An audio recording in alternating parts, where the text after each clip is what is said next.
ওকে আসলে মানে দিয়ে একটু দিয়াতে যাচ্ছিলাম আমি কিছু, তাই হ্যাঁ না, ওরও তো একটু ইচ্ছা আছে, কারণ হয়তো ওর প্রকাশটা করতে পারছে না, কিন্তু ওরও তো নিজের একটা ইচ্ছা আছে। সেই হিসাবে আমরা মানে বাপ মা হিসেবে আমরা নিয়ে আসছি যে ওর হাত দিয়ে আমরা কিছুটা দিব।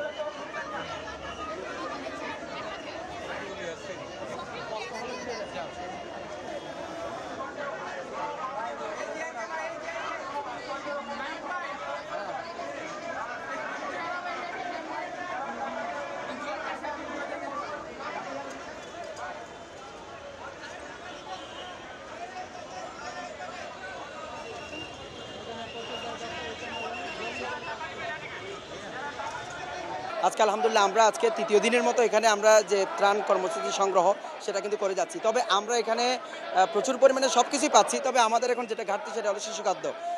এর আগে গতকালকে কিন্তু আমরা মেডিসিন পাইনি, আজকে কয়েকটা কোম্পানি থেকে আমাদের এখানে মেডিসিন আসছে, ইনসেপ্টা ফার্মাসিউটিক্যালস থেকে, স্কোয়ার ফার্মাসিউটিক্যালস থেকে মেডিসিনগুলো আসছে।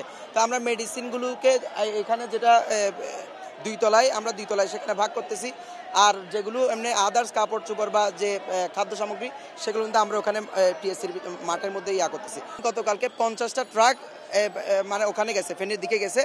এই যে আমরা সারাদিন এগুলো সংগ্রহ করি এবং মানে কোন কোন জায়গায় কি কি খাবারগুলো বস্তাবন্দি করতে হবে সেইগুলো আমরা বস্তাবন্দি করার পরে আমরা রাতের বেলা আবার কি ওই টিম দিয়ে মুভ করি। ইতিমধ্যে 50টি ট্রাক কিন্তু ওখানে গেছে। আমি এখানে 3000 টাকা ও একটা মাটির ব্যাংক জমা দিয়েছি।